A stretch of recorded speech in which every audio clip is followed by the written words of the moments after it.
Carbon जो है वो एक एलिमेंट होता है, बताइए। हाँ सर वही तो। और दूसरा पॉइंट और भी खतरनाक है, the symbol of carbon is C.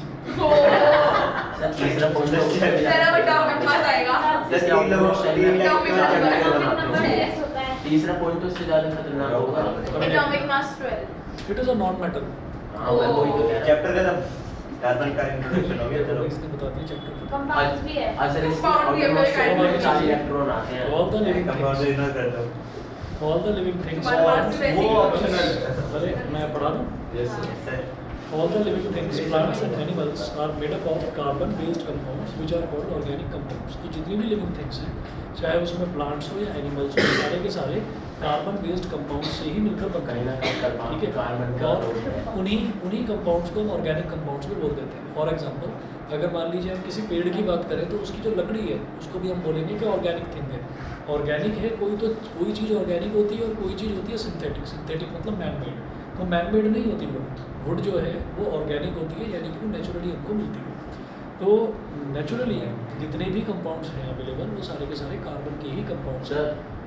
Sir ये आज प्लस में 0.02% पाया जाता है ना, आज आपकी हवा में से ज़्यादा है 0.03%।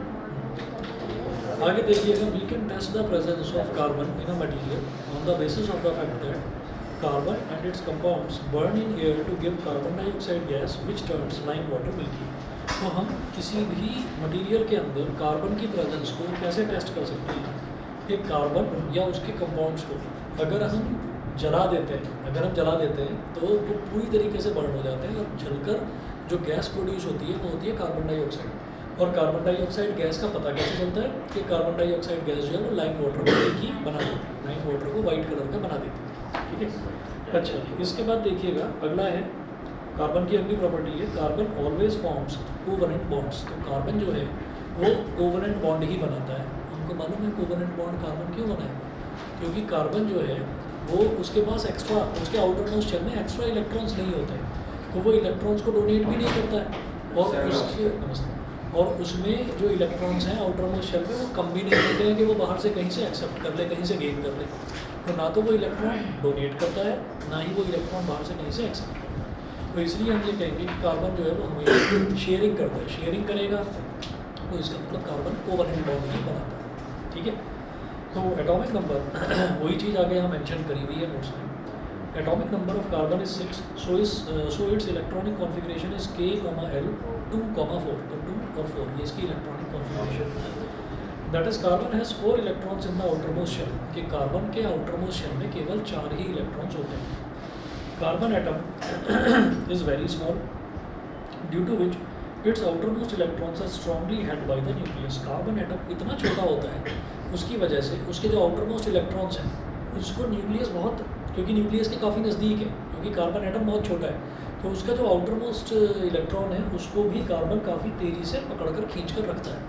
तो कार्बन के लिए बड़ा मुश्किल है कि वो इलेक्ट्रॉन डोनेट कर पाए, और उसके अंदर क्योंकि वो छोटा है उसके अंदर इतनी एनर्जी नहीं है कि वो बाहर से इलेक्ट्रॉन्स को गेन कर ले।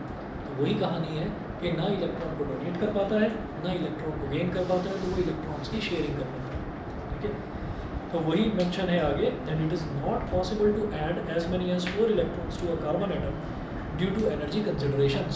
एनर्जी कंसिडरेशंस मतलब एनर्जी लिमिटेड होती है, तो वो बाहर से गेन भी नहीं करता। ठीक है, Thus, carbon always form covalent bonds. That is, it achieves the inert gas electron arrangement only by sharing of electrons. ये जिसको हम बार बार स्टेबिलिटी बोलते हैं ना, उसको केमिस्ट्री के बारे में क्या बोला जाता है, इनर्ट गैस इलेक्ट्रॉन अरेंजमेंट।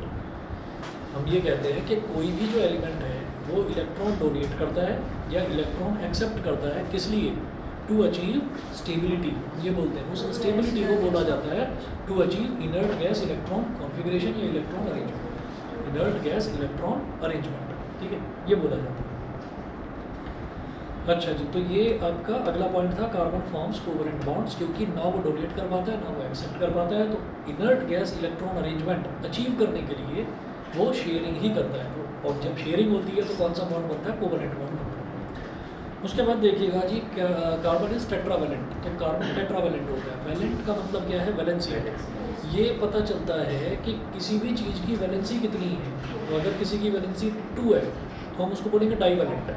किसी की वैलेंसी 1 है तो मैं बोलूँगा मोनोवैलेंट, किसी की वैलेंसी अगर 4 है तो 4 इज नॉट टेट्रा, तो टेट्रावैलेंट हो गया, तो carbon is tetravalent. Since one carbon atom requires 4 electrons to achieve the 8 electron inert gas structure, therefore the valency of carbon is 4, तो कार्बन की वैलेंसी 4 होती है। उसके बाद देखिएगा अगली जो प्रॉपर्टी है that is called self combination. तो प्रॉपर्टी बड़ी खास है कार्बन की कि कार्बन जो है खुद के साथ ही जुड़ता रहता है, बड़ी से बड़ी चेन बना देता है, ठीक है। इस प्रॉपर्टी को कैटेनेशन बोलते हैं, CATE nation, NATION, catenation. The most outstanding or unique property of carbon is its ability to combine with itself atom to atom, to form long chains. For example, octane C8H18, ये carbon का compound है। भाई जहाँ पर भी carbon मिले carbon का compound हो गया। फॉर एग्जांपल कार्बन डाइऑक्साइड, तो वो कार्बन का कंपाउंड है। तो हमने ऑक्टेन की बात क्यों करी, C8H18, one of the constituents of petrol, ये पेट्रोल का एक कॉन्स्टिट्यूएंट होता है। As a chain of 8 carbon atoms and some of the organic compounds like starch and cellulose contain chains of hundreds of carbon atoms. इसी तरह से starch और cellulose में हंड्रेड्स ऑफ कार्बन एटम्स की चेन ही chain होती है, उसमें खूब कार्बन एटम्स होते हैं। जुड़ते चले जाते हैं। तो कार्बन की बड़ी आउटस्टैंडिंग, जिसको हम यूनिक कह देते हैं, कि बहुत यूनिक प्रॉपर्टी है, जैसे और किसी एलिमेंट में नहीं मिलती, कि कार्बन खुद के साथ ही कितने भी कम्बिनेशन कर सकता है, कितना भी कंबाइन कर सकता है। 10 एटम्स कंबाइन कर जाएं, 1000 कर जाएं, 1 लाख कर जाएं, कोई लिमिट नहीं है कार्बन, ठीक है। अच्छा जी, उसके बाद आगे चलते हैं। The formation of strong bonds by carbon atoms among themselves and with other elements makes the carbon compounds exceptionally stable. Carbon जो है वो अपने साथ भी और बाकी उनके साथ भी, मतलब काफ़ी बहुत ज़्यादा कंपाउंड्स बना लेता है। तो ये जो प्रॉपर्टी है, this property of self combination is known as catenation. Self combination की इस प्रॉपर्टी को कैटेनेशन बोलते हैं। No other element except carbon exhibits this property. Carbon के अलावा कोई ऐसा एलिमेंट है ही नहीं जो ये वाली प्रॉपर्टी शो करता है, समझ गए। ये कार्बन जो चेन बनाता है, वो जो चेन बनाता है। फॉर एग्जांपल आप जिस चेयर पर बैठे हो, ये प्लास्टिक की चेयर है, ठीक है। अब जब हम प्लास्टिक की बात करते हैं तो प्लास्टिक, इसको प्लास्टिक नहीं कहते एक्चुअली, है ना, ये कॉमन नेम है कि ऐसे ही आपने इसको प्लास्टिक बोल दिया। इसको क्या बोलेंगे, इसको भी पॉलीथीन ही बोलते हैं। पॉलीथीन सुना है ना, पॉलीथीन जिसमें पन्नी है ना, तो वो जो पॉलीथीन है, वो पॉलीथीन क्या है कि ईथीन, एक कंपाउंड अभी पढ़ेंगे हम इसमें, ईथीन के पॉली एटम्स मतलब बहुत सारे एटम्स। जैसे हम मोनो का मतलब क्या होता है, सिंगल, तो पॉली का मतलब होता है मैनी, उसके बहुत सारे एटम्स आप ज्वाइन करते जाओ। आपने पॉलीथीन भी तो अलग अलग कैटेगरी की देखी होगी। एक पॉलीथीन ऐसी देखी होगी बिल्कुल पतली सी, जरा सा कुछ सामान डालो फट जाती है, टूट जाती है ना। और एक आपने देखी होगी बड़ी मजबूत पॉलीथीन है, सालों साल हो जाए ये पॉलीथीन तो टूटने का नाम ले रही है। तो इसका मतलब क्या है, उसमें नंबर ऑफ कार्बन एटम्स बहुत ज़्यादा है। तो वो जो पॉलीथीन है उसके अंदर कार्बन एटम्स बहुत ज़्यादा हैं। और इसी तरीके से अगर उन एटम्स को बढ़ाते जाओ तो उसको आप कंसंट्रेट करते चले जाओ। तो जब कंसंट्रेट करते चले जाएंगे तो जो चीज़ बन जाती है उसको हम प्लास्टिक बोल देते हैं। प्लास्टिक एक टर्म है, वो किस चीज़ के लिए यूज़ होती है, 2 चीज़ें होती हैं। देखिए, एक तो होती है इलास्टिक और एक होती है प्लास्टिक। तो जो इलास्टिक है वो क्या है, इलास्टिक का जस्ट अपोजिट है प्लास्टिक। इलास्टिक क्या होता है कि कोई भी ऐसी चीज़ जिसको आपने खींचा या कंप्रेस करा और फोर्स हटाने के बाद वो अपनी ओरिजिनल साइज़ और शेप रीगेन करना, उसको बोलते हैं इलास्टिक मटेरियल। और जो अपना ओरिजिनल साइज़ और शेप रीगेन ना करे उसको प्लास्टिक बोलते हैं। जैसे बच्चों की क्ले होती है ना खेलने की, जिस क्ले को मोड़ देते हैं और मोड़ने के बाद उससे कुछ भी खिलौने वगैरह कुछ भी बना लेते हैं, तो वो जो क्ले है एक्चुअली वो क्ले भी प्लास्टिक मटीरियल है, ठीक है। वो अगेन आप कहेंगे अरे ये तो क्ले है, ये प्लास्टिक थोड़ी है, प्लास्टिक तो वो होती है जो मैंने देखी है, प्लास्टिक तो अलग चीज़ होती है। तो भाई वो नहीं होती प्लास्टिक, वो कॉमन लैंग्वेज में लोग उसको बोल देते हैं प्लास्टिक। ये सब कुछ पॉलीथीन का बना हुआ है। जो पाइप्स होते हैं आपने देखा होगा, जो पाइप्स यूज़ होते हैं वो PVC पाइप्स आपने सुना होगा। तो PVC का मतलब क्या होता है, पॉली विनाइल क्लोराइड। तो वो भी कार्बन का ही कंपाउंड है, पॉली विनाइल क्लोराइड, वो भी कार्बन से बना हुआ कंपाउंड है। तो कार्बन की इस वजह से इतनी ज़्यादा इंपॉर्टेंस होती है, ठीक है। चलिए जी आगे चलते हैं। Allotropes of carbon. अब हम ये देखते हैं नेचुरली हमको कार्बन किस किस फॉर्म में मिलता है। एलोट्रॉप्स मतलब कार्बन की फॉर्म्स।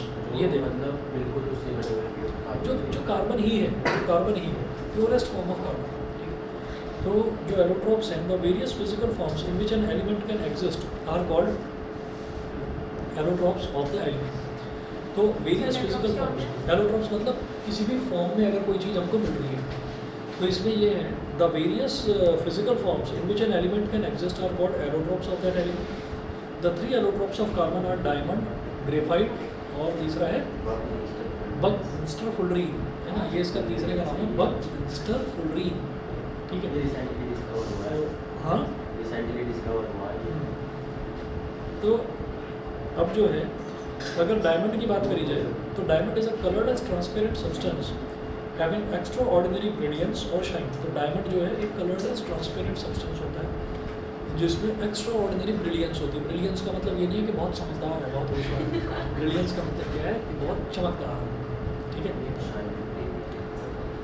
तो आगे से अगर कोई कह दे ना किसी भी स्टूडेंट को कि बहुत ब्रिलियंट स्टूडेंट है, तो समझ जाइए कि बहुत चमकता हुआ स्टूडेंट।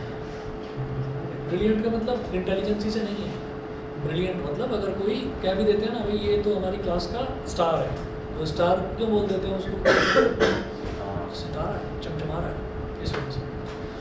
ठीक है भाई, जैसे ये स्टार, ये वहाँ ये दूसरा वाला स्टार है, बैकफ्लिप मारता है, टाइगर श्रॉफ का फैन है। नई फिल्म कब आ रही है टाइगर की?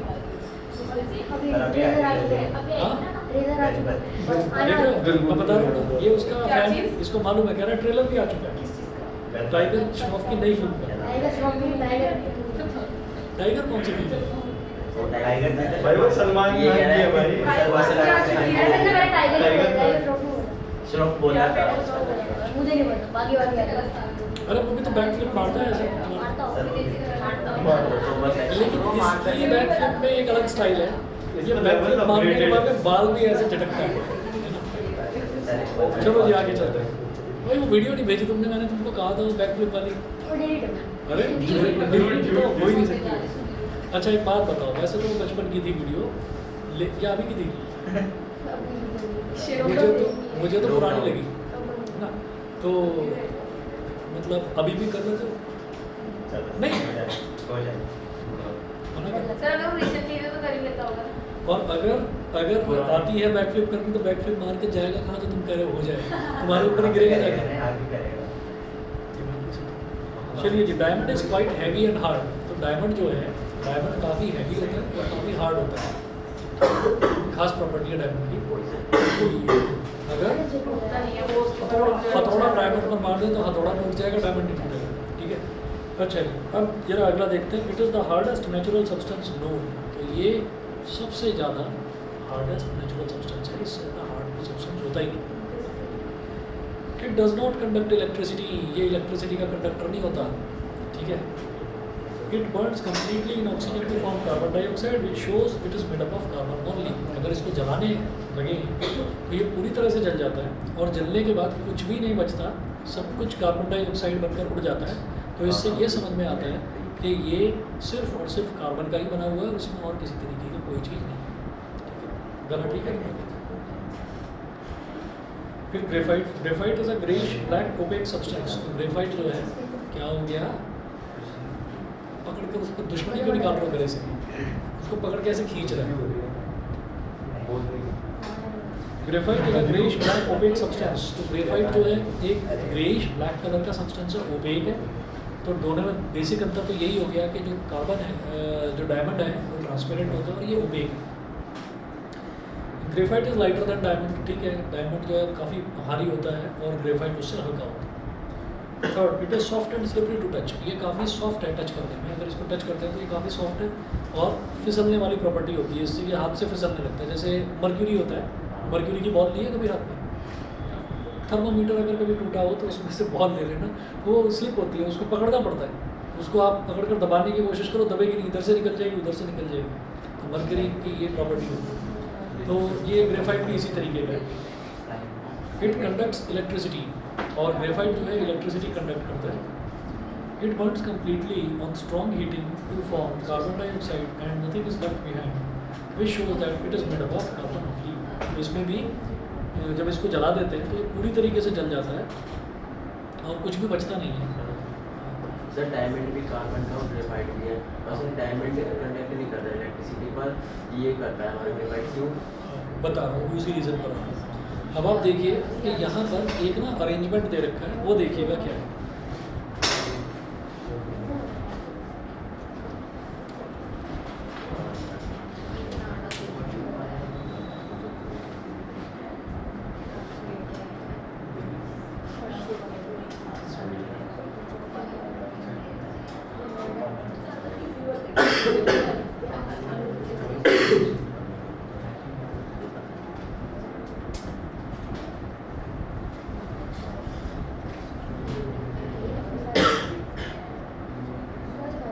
भाई कार्बन की जो वैलेंसी है, कार्बन की वैलेंसी होती है 4, तो इसका मतलब कार्बन जो है वो कोवेलेंट बॉन्ड कितने एलिमेंट्स के साथ और बनाएगा? 4 और एलिमेंट्स के साथ बनाएगा। तो जो डायमंड है, डायमंड का स्ट्रक्चर इस तरीके का होता है कि डायमंड में एक कार्बन एटम वो 4 और अलग अलग कार्बन एटम्स के साथ में जुड़ा हुआ होता है। ऐसे ही जो ये कार्बन है ये भी बाकी 3 के साथ जुड़ जाएगा, 1 के साथ तो जुड़ा हुआ है ही। ये कार्बन भी 1, 2 और 3 के साथ जुड़ेगा, ये कार्बन भी 1, 2 और 3, ये कार्बन भी 1, 2 और 3। तो इस तरीके से डायमंड में हर एक कार्बन एटम 4 और कार्बन एटम के साथ जुड़ता है। ठीक है, तो इन डायमंड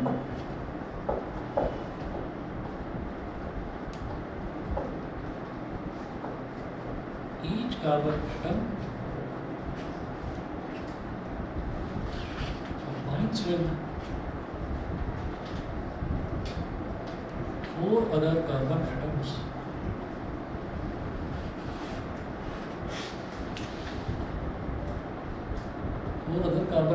अब बात करते हैं ग्रेफाइट की।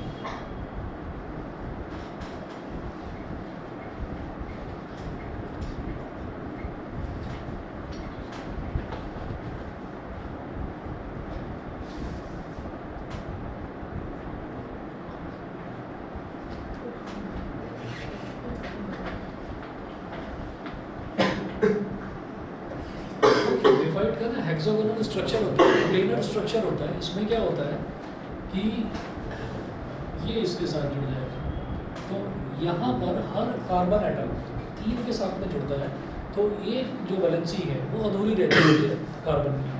मतलब एक एटम जो है वो ज्वाइन नहीं कर पाता, तो वो हर कार्बन एटम 3 के साथ में जुड़ता है। तो जैसे ये वाला है, ये किसके साथ जुड़ा? 1, 2 और 3। और ये जो मैं डॉट्स लगा रहा हूँ ना, इसका मतलब कार्बन है यहाँ पर। तो इस कार्बन की भी बात करेंगे तो ये एक इधर जुड़ गया, एक इधर जुड़ गया, एक इसके साथ जुड़ जाता है। तो इसी तरीके से शीट लाइक लेटरल स्ट्रक्चर्स होते हैं, एक हेक्सागन उसके ऊपर एक और हेक्सागन, उसके ऊपर एक और हेक्सागन। तो इस तरीके का ग्रेफाइट का स्ट्रक्चर होता है। ग्रेफाइट आप नोट्स देखेंगे तो नोट्स में ये देखिए, ये तो दे रखा है ग्रेफाइट का स्ट्रक्चर, ये दे रखा है डायमंड का स्ट्रक्चर। डायमंड के अंदर एटम्स के कॉम्बिनेशन का स्ट्रक्चर है। आपको भी डायमंड ऐसा थोड़ी दिखता है, ये क्या मच्छर जैसा बनती है ना। तो ये डायमंड नहीं है, डायमंड के अंदर एटम किस तरह से कंबाइन करते हैं वो है। तो यहाँ लिखेंगे इन ग्रेफाइट, यहाँ पर ध्यान से सुनिएगा, जो आप पूछ रहे थे उसका आंसर है। In graphite 4th valence electron of each carbon atom is free to move. तो एक वैलेंस इलेक्ट्रॉन बच जाता है भाई, 3 के साथ वो जुड़ता है, 3 के साथ बॉन्ड बनाता है, तो एक जो एटम है वो बच जाता है, तो एक वैलेंस इलेक्ट्रॉन बच जाता है। तो वो जो फ्री इलेक्ट्रॉन है ना, वो फ्री इलेक्ट्रॉन हर एक में मिलेगा भाई। इसमें 4 इलेक्ट्रॉन्स थे, चारों के चारों इलेक्ट्रॉन ने शेयरिंग कर ली, यानी कि पेयर बना लिया इस डायमंड में। और इसमें क्या हुआ कि एक से जुड़ गया, यानी कि एक फ्री इलेक्ट्रॉन ने पेयरिंग करी, दूसरे ने पेयरिंग करी, तीसरे ने कर ली पेयरिंग, चौथा रह गया, तो चौथा इलेक्ट्रॉन फ्रीली घूमेगा। तो ऐसे ही इसके अंदर ग्रेफाइट के अंदर कितने एटम्स होंगे? हम कहेंगे भाई एटम तो किसी भी एलिमेंट के अंदर इनफाइनाइट होते हैं, तो बहुत सारे एटम्स होंगे। तो वो जो बहुत सारे एटम्स हैं, उन हर एक एटम में एक एक इलेक्ट्रॉन फ्री रहेगा, और उस फ्री इलेक्ट्रॉन की वजह से ही इलेक्ट्रिसिटी कंडक्शन होता है। ठीक है, तो in graphite 4th valence electron of each carbon atom is free to move due to the presence of free electrons in a graphite crystal, it conducts electricity. तो उसके अंदर फ्री इलेक्ट्रॉन्स होते हैं, इसी वजह से वो इलेक्ट्रिसिटी कंडक्ट करता है। बताइए, समझ गए? अच्छा जी, इसके बाद देखिएगा फिर है यूजेस ऑफ डायमंड। डायमंड के यूजेस हैं। Due to its hardness, diamonds are used in cutting instruments like glass cutters, soft और कटिंग मार्बल एटसेट्रा। तो इसकी हार्डनेस इतनी ज़्यादा होती है तो डायमंड को यूज़ करा जाता है ग्लास कटर्स बनाने के लिए, ठीक है। क्योंकि ग्लास जो है, मान लीजिए हमको अपने शीशे में या कहीं विंडो में कहीं पर ग्लास हमको लगवाना है। अब उसका हमने नाप ले लिया, साइज़ ले लिया, और साइज़ लेने के बाद में उसको हमको काटना है। तो कहते हैं ना कि कोई लोहे का ब्लेड थोड़ी होगा जिससे हम ग्लास को काटेंगे, वो कटेगा ही नहीं, ठीक है, टूट जाएगा। शीशा में से डायमंड से कहते हैं कि शीशे को या तो शीशे के ही ब्लेड से काटो और या फिर उसको डायमंड के ब्लेड से काटो, ठीक है। तो डायमंड के ब्लेड से कभी आप देखना, कभी किसी शीशे की दुकान पर जाना तो वहाँ पर एक छोटी सी पेंसिल होती है। वो देखने में तो लगेगा कि यार ये पेंसिल तो कुछ भी नहीं है क्या, कि पीछे से तो हार्ड मटेरियल की बनी होती है वो, लेकिन आगे जो उसकी टिप है वो डायमंड की होती है। और उस डायमंड इतना हार्ड है कि आप उसको बिल्कुल शार्प भी कर लोगे ना डायमंड को, तो तोड़ने की कोशिश करो जैसे पेंसिल का टिप होता है, टूटेगा ही, वो इतना शार्प होता है। तो उसको क्या करते हैं, वो स्केल रखते हैं और स्केल रखकर ऐसे एक सीधी लाइन खींच देते हैं, सीधी लाइन रख के हल्का सा उसको उठाते हैं, शीशा पूरा जो है बहुत बारीक तरीके से कट जाता है। सर शीशे को इतने टाइम काटते हो घिसता नहीं है वो? क्या डायमंड? हाँ। डायमंड नहीं घिसता। डायमंड किसी भी चीज़ के घिसने का मतलब ही क्या है, घिसने का मतलब ही है कि वो हार्ड है ही नहीं, वो ख़त्म हो रहा है, वो टूट रहा है, बारीक बारीक उसका पाउडर निकल रहा है। फॉर एग्जांपल आप पेंसिल से लिखते हैं तो पेंसिल का जो मटेरियल है वो ग्रेफाइट का बना होता है, जो दूसरा एलोट्रोपिक है तो वो ग्रेफाइट का बना होता है, लेकिन वो सिक्का जब आप उसको लिखते हैं तो सिक्का धीरे धीरे धीरे धीरे घिस जाता है। घिसने का मतलब क्या है कि वो सिक्का गया कहाँ, वो ग्रेफाइट गया कहाँ, वो ग्रेफाइट आपने लिख डाला उसको, वो पेपर पर डिस्ट्रीब्यूट हो गया सारे में, समझ गए। तो वो थोड़ा थोड़ा थोड़ा थोड़ा पूरे पेपर पर डिस्ट्रीब्यूट हो गया। तो डायमंड कैसे डिस्ट्रीब्यूट करोगे, टूट ही नहीं सकता डायमंड। तो इस वजह से आज अगर किसी ने ग्लास कटिंग पेन ले लिया तो उसका चलेगा 100 साल तक, वो कोई ख़राब ही नहीं होगा, ठीक है ना, ऐसा होता है। क्या मुझे बताओ, अरे कुछ पूछ रहे हो तो बोलो ना। ड्यू टू इट्स अच्छा, diamonds are used for making jewellery due to their extraordinary lustre. Lustre का मतलब होता है चमक, तो डायमंड में एक्स्ट्राऑर्डिनरी चमक होती है, तो इस वजह से उनको ज्वेलरी वगैरह बनाने में सब्जियां भी काम। काट रहे हो? हाँ सब्जियां भी काट रहे हो? हाँ, सब्जियाँ भी करते हैं, मतलब आराम से। हाँ हाँ, बहुत आराम से, बहुत आराम से। लेकिन अगेन फिर वही है ना कि सब्जी काटने के लिए इतना महंगी चीज़ कोई क्यों खरीदेगा। फिर क्या? तो राइस भी है। अब ये तो मुझे मालूम नहीं ना, लेकिन हीरा आपको पता है सोने से भी ज़्यादा महंगा है। ओरिजिनल हीरे की बात कर रहे हैं, नहीं तो न जाने कितने सारे लोग हैं। तो एक नाम सुना होगा आपने, नीरव मोदी, नहीं सुना है ना। वो राहुल गांधी बहुत नाम लेता रहता है, नीरव मोदी को भगा दिया, इंडिया से भगा दिया, है ना, मोदी जी का नाम ले लेकर, और उन पर आरोप पे आरोप लगाता रहता है। तो वो नीरव मोदी जो है, वो जो भागा यहाँ से, वो इसी चक्कर में भागा कि वो हीरे का कारोबार करता था, बिजनेस करता था हीरे का। तो उसमें नकली हीरे वो और असली बना बना करके, असली है असली है ऐसे करके, तो उसने काफ़ी गलत तरीके से पैसा कमाया, और फिर जब पकड़ने का नंबर आया तो भाग गया। तो ये था जी। लोन लेना पड़ेगा डायमंड के बाद। अच्छा, sharp edged diamonds are used by eye surgeons as a tool to remove cataract from eyes with a great precision। तो कैटरेक्ट जो है, जैसे जो आँख की जो ये प्यूपिल होता है, प्यूपिल के ऊपर एक ना सेल्स का एक मेम्ब्रेन, एक बारीक सी लेयर डिपॉजिट हो जाती है।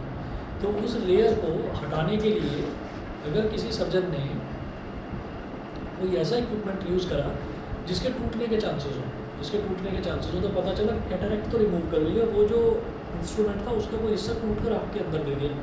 अब जो पेशेंट है वो बेचारा और परेशान है, उसकी आँख लाल हो रही है, उसको दिक्कत हो रही है कि पता नहीं क्या चीज़ गिर गई आपके अंदर। तो डायमंड का तो हमें भरोसा है कि टूटेगा नहीं, तो वो जो इंस्ट्रूमेंट्स हैं वो डायमंड के बनाए जाते हैं। तो बहुत बारीक सा प्लकर होता है, उस प्लकर को लेकर और डॉक्टर बड़ी सफाई से उसको हटा देता है बस आँख के ऊपर से। तो जब आँख के ऊपर से उसको हटाता है तो आँख की कुछ टिश्यूज़ वगैरह भी डैमेज होती है ना, तो उसमें हल्का हल्का हल्का हल्का ब्लड आ जाता है। तो तब उसकी वो जो मतलब पट्टी वगैरह उसमें लगाते हैं और फिर काला चश्मा पहनने के लिए बोलते हैं कि आँख की जो सॉफ्ट टिश्यूज़ हैं वो कोई डैमेज ना हो जाए। और 4-5 दिन जनरली आपने बुज़ुर्गों का देखा होगा कि वो कैटरेक्ट सर्जरी उनकी होती है तो वो ब्लैक कलर का चश्मा लगाते हैं और 4-5 दिन या हफ्ते भर में वो ठीक है। तो वो जो कैटरेक्ट सर्जरी होती है उसके इंस्ट्रूमेंट्स जो हैं वो इसी से बनाए जाते हैं, डायमंड से। ग्रेफाइट का यूज़ देखिए, due to its softness powdered graphite is used as a lubricant for the fast moving parts of machinery. तो फास्ट मूविंग पार्ट्स और मशीनरी, उसमें क्या होता है कि पाउडर्ड ग्रेफाइट यूज़ करा जाता है। पाउडर की फॉर्म में ग्रेफाइट होता है, ग्रीस भी इसी की बनी होती है। तो पाउडर की फॉर्म में ग्रेफाइट होता है, तो यहाँ पर ग्रीस ग्रीस तो जहाँ पर भी मूवेबल पार्ट्स होते हैं किसी मशीनरी के, वहाँ पर उसको अप्लाई कर दिया जाता है, तो बड़ी आसानी से पार्ट्स मूव करते हैं, क्योंकि वो सॉफ्ट बहुत है। It is use for making carbon electrodes और graphite electrodes in dry cells. तो जो ड्राई सेल्स होते हैं उसके carbon electrodes and electric arcs as it is a good conductor of electricity. ठीक है, तो ग्रेफाइट जो है वो यूज़ करा जाता है कार्बन के इसके ड्राई सेल्स के इलेक्ट्रोड्स बनाने में। ड्राई सेल क्या होता है, ये जो रखा है यहाँ पर, ये ड्राई सेल ही है। ये जो सेल रखा हुआ है ड्राई सेल है, कहीं से गीला थोड़ी है, ड्राई तो है। ठीक है, तो आप ये देखिएगा, हाँ फोन की बैटरी भी ड्राई फोन की बैटरी भी ड्राई सेल है। तो क्या होता है कि ये जो इधर वाला हिस्सा है, इधर वाला हिस्सा जो फ्लैट वाला हिस्सा है, इसको नेगेटिव टर्मिनल और इसको पॉजिटिव टर्मिनल बोल देते हैं। तो अगर इसको काट कर खोल दिया जाए पाउडर और खोलने के ये पाउडर जो निकलता है वो भी ग्रेफाइट है, अपना खुद ही है ना। तो अंदर से जो पाउडर निकलता है वो भी ग्रेफाइट ही है। और वो कहाँ से झड़ता है वो ग्रेफाइट, जो इसके अंदर ना एक सिलेंडर निकलता है ब्लैक कलर का। कभी अगर पुराना सेल खोल कर देखा हो तो वो जो बनता है वो ग्रेफाइट का ही बनता है।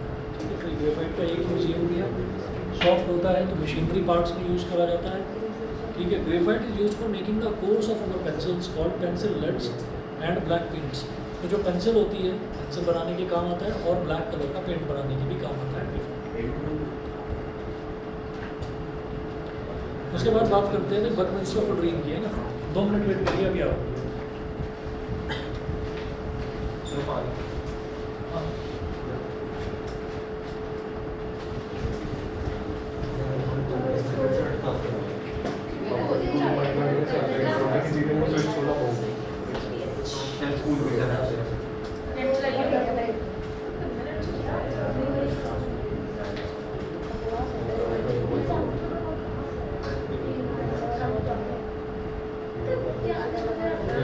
इसलिए यूज होता है, ये होता है, वो होता है। आगे आएगा जब तुम्हारे क्लास में इसकी एटॉमिक स्ट्रक्चर से होता है। वो वहाँ पे बोल रहे हैं बैटरी के लिए ड्राई सेल लेना है, इसमें पानी भर भर दे।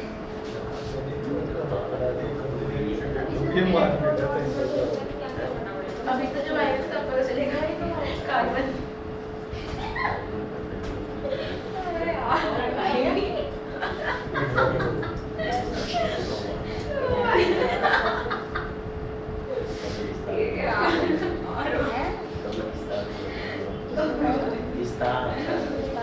अबे तसल्ली से खाऊंगा वापस हिंदी से परेशान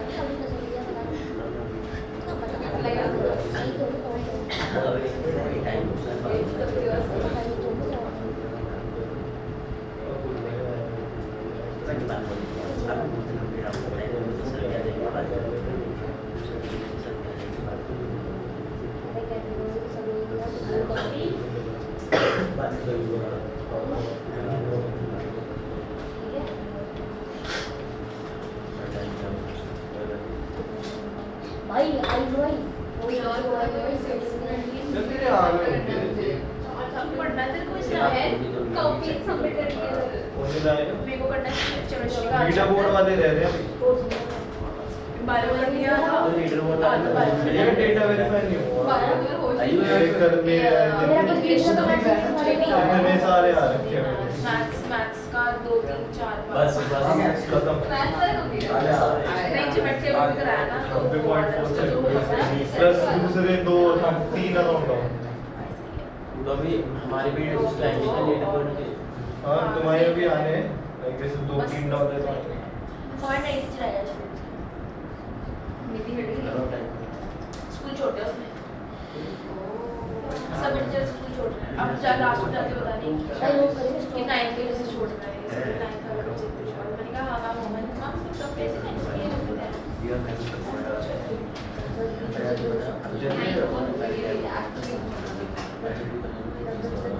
कास्ट टेस्ट को एंड पर्टिकुलर लाओ नहीं करेंगे वैसे नहीं करेंगे यार सबकी आती है। तस्वीर नहीं है ऐसा डिजिटल का मिलता है 50 से स्टार्ट है वो सुनता था पर ये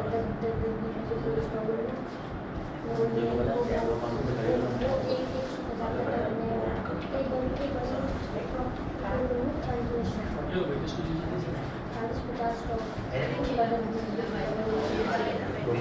कम किया था कल से चलेगा चला हो रहा होगा यार साइकिल पहले चल रहा एक दिन पहले तक गर्मी होती है, आप सर्दी शुरू होती है। मैं एक ही दिन में। हाँ? अच्छा ये तो वो वाला था मारो मुझे मारो। कल क्या है चलो जी, अगला देखिएगा बकमिंस्टर फुलरिंग। तो Buckminster fullerene is an allotrope of carbon is an allotrope of carbon containing clusters of 60 carbon atoms joined together to form sir एक बार की स्पेलिंग लिखो हाँ spelling CUCKMINSTER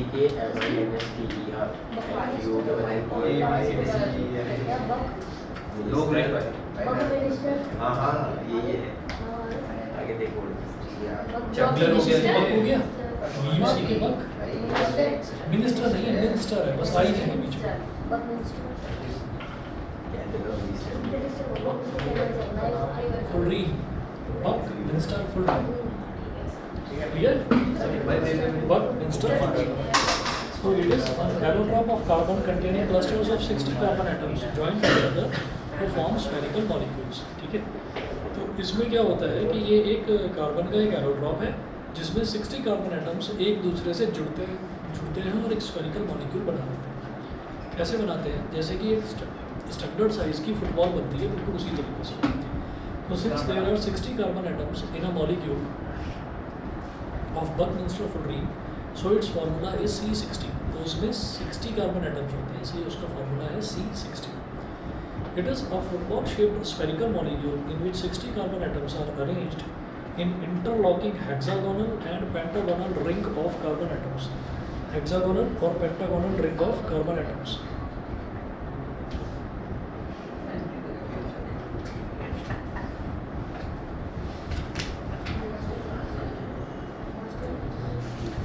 Hexagonal or pentagonal ring of carbon atoms. अब जरा देखिएगा किस तरीके से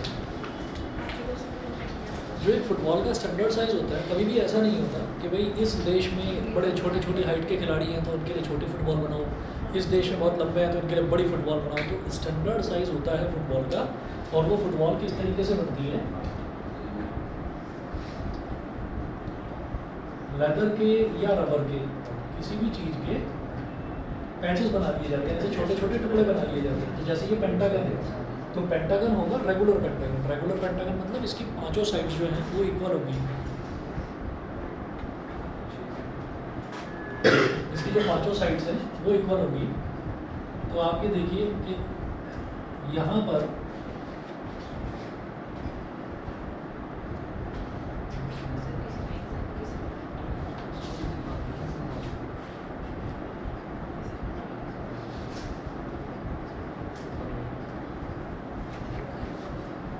ये आपने एक हेक्सागन लगाया, बीच में पेंटागन है, इधर आपने एक हेक्सागन लगाया,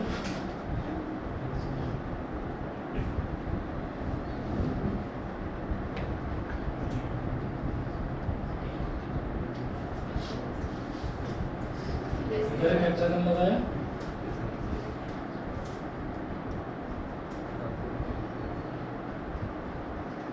इधर एक हेक्सागन, इधर एक हेक्सागन,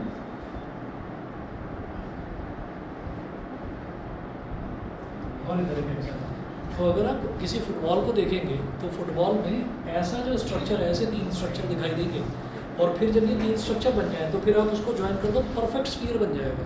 ठीक है, आप देखिए कितने कार्बन एटम आ गए, जितने जॉइंट्स हैं उतने कार्बन एटम, 1 2 3 4 5 6 7 8 9 10 11 12 13 14 15 16 17 18 19 20 हो गए। ऐसे ऐसा जो स्ट्रक्चर है, ऐसे तीन स्ट्रक्चर और होंगे तभी तो 23 से 60 हो जाएगा। तो C60। तो इस तरीके से ऐसे जो है क्या करा जाता है कि जो इसकी जो फैक्ट्री होती है उस फैक्ट्री में मशीन ऐसे ऐसे पैचेस बना कर निकालती रहती है और फिर तीनों पैचेस को ज्वाइन कर दिया जाता है, पूरी की पूरी परफेक्ट फुटबॉल बन जाती है। ठीक है, अजय फुटबॉल में काम आता है। हाँ हाँ, फुटबॉल स्टैंडर्ड साइज़ की फुटबॉल इसी तरीके से बनती है। और फुटबॉल जो है, अब ये सवाल है कि भाई इसमें इतनी सारे जॉइंट्स हैं, इतनी सारी सिलाई वगैरह करी जाती है, तो हवा उसके अंदर रुक कैसे पाती है? उसके अंदर एक ब्लैडर डाला जाता है, वो रबर का होता है, वो पूरा एक जैसे ही ब्लैडर होता है। तो फुटबॉल जब कभी फटती है तो फुटबॉल नहीं फटती, ब्लैडर फटता है अंदर से, ठीक है। और एक जगह से उसकी सिलाई उखाड़ कर और वहाँ से ब्लैडर निकाल देते हैं, दूसरा ब्लैडर उसके अंदर इंसर्ट करते हैं, उसको फिट करते हैं, हवा भर देते हैं, फिर चालू हो जाता है, ठीक है। तो ये इस तरीके का स्ट्रक्चर होता है बकमिंस्टर फुट रिंग का। इसीलिए इसको जो है बकमिंस्टर जो है बकमिंस्टर फुट रिंग को इसीलिए इसको बकी बॉल भी बोल देते हैं, बकी बॉल भी बोल देते हैं। कार्बन का जो एलोट्रोप है इसको बकी बॉल भी बोल देते हैं। और कभी कभी मिलता है, ये रेयरली मिलता है। देखिएगा, an important physical property in which the three allotropes of carbon differ is their hardness। तो किस तरीके से हम तीनों को एक दूसरे से अलग अलग डिफ्रेंशिएट कर सकते हैं, तो वो इम्पॉर्टेंट जो प्रॉपर्टी है वो है उसकी हार्डनेस। तो पहला है diamond is extremely hard, diamond बहुत ज़्यादा हार्ड है पहला। दूसरा, ग्रेफाइट इज सॉफ्ट, ग्रेफाइट बहुत ज़्यादा सॉफ्ट है। और जो तीसरा बकमिंस्टर फुट रिंग, ना तो बहुत ज़्यादा हार्ड है ना बहुत ज़्यादा सॉफ्ट है, neither very hard nor very soft, ठीक है। उसके बाद देखिएगा, an element belonging to group 14 of the periodic table has two common allotrops A and B। अब ये क्वेश्चन दे रखा है आपको, तो जो ये है ना, हर एक क्वेश्चन जैसे आप ये देखेंगे, एक क्वेश्चन में 1 2 3 4 5 लाइनों में दे रखा है क्वेश्चन। तो जैसे 5 लाइनों में क्वेश्चन दे रखा है, क्वेश्चन है बड़ा, उसमें डायरेक्टली नहीं बोलेंगे कि कार्बन के बारे में पूछ रहे हैं, वो आपको कहानी बताएंगे कुछ ना कुछ, आपको अंदाज़ा लगाना है कि कौन से एलिमेंट की बात हो रही है। अभी तो मैं कार्बन वाला चैप्टर पढ़ रहा हूँ, तो मेरे दिमाग में कार्बन कार्बन कार्बन हो गया, ठीक है। जब पेपर में आएगा तो वो कार्बन में से भी हो सकता है, मेटल नॉन मेटल में से भी, केमिकल इक्वेशन कहीं से भी हो सकता है क्वेश्चन, ठीक है। तो आपको कंफ्यूज होना नहीं है। देखिए क्या है, an element belonging to group 14 of the periodic table. तो पीरियोडिक टेबल मेरे सिलेबस में नहीं है, तो मुझे नहीं पता ग्रुप 14 में कौन सा एलिमेंट है, मैं नहीं जानता, उसको भूल जाओ आप, ठीक है। हर एक एलिमेंट के आप ज़्यादातर क्वेश्चन में देखना 2-3 हिंट्स आपको जरूर मिलेंगे। An element belonging to group 14 of the periodic table has two common allotrops A and B। तो जैसे ही उसने बोला कि two common allotrops A and B, तो two common allotrops तो भाई आयरन इसके ही होते हैं, कार्बन के होते हैं, डायमंड और ग्रेफाइट, है ना। तो ये तो रेयरली फाउंड है, बहुत कम मिलता है बकमिंस्टर फुट रिंग। तो कॉमन allotrops तो डायमंड और ग्रेफाइट ही क्या है इसके अंदर। तो दोस्त कौन सा बहुत इंपॉर्टेंट बात कर रहे हो, उसको बोल दो 8 से 9 मेरा ट्यूशन खत्म मत किया करो। A is very hard and non conductor of electricity. अरे भाई इसी से आधी तो काम हमारा हो गया कि A is very hard and non conductor of electricity. हमें पता है डायमंड बहुत हार्ड होता है और नॉन कंडक्टर होता है electricity. While B is soft to touch and a good conductor of electricity. B बहुत सॉफ्ट होता है अगर टच करें तो, और बहुत अच्छा conductor, good conductor of electricity होता है। Identify the element, name each of these allotropes. अब क्या आइडेंटिफाई करना, कार्बन है ना। Name each of these allotropes, तो A क्या है, डायमंड है, और B क्या है, ग्रेफाइट है, ठीक है। अच्छा जी, अगला देखते हैं question. A boy sharpens a pencil. एक बच्चे ने पेंसिल शार्प करी और ऐसा कुछ डिज़ाइन बनाया, जैसे तुमने बनाया, ठीक है। A boy sharpens a pencil at both the ends, ठीक है। तो ये काम भी ये बहुत करता है, आगे और पीछे दोनों तरफ से छीलता है पेंसिल को। अब दोनों तरफ से पेंसिल को छील दिया, अब उसने क्या करा कि ऐसे करा, ये पेंसिल ली, तो ईशान ने पेंसिल लेकर और एक तो इसको आगे से छील दिया पेंसिल को ऐसे, ठीक है। एक तो ईशान ने इसको आगे से छील दिया पेंसिल को, और क्योंकि ये बैक फ्लिप मारता है तो इसलिए इसने इसको पीछे से भी छीला।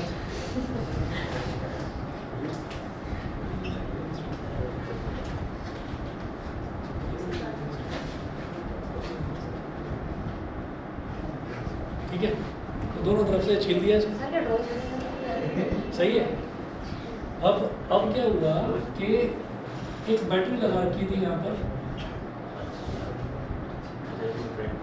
एक बैटरी लगा रखी थी और यहाँ पर एक बल्ब लगा रखा है।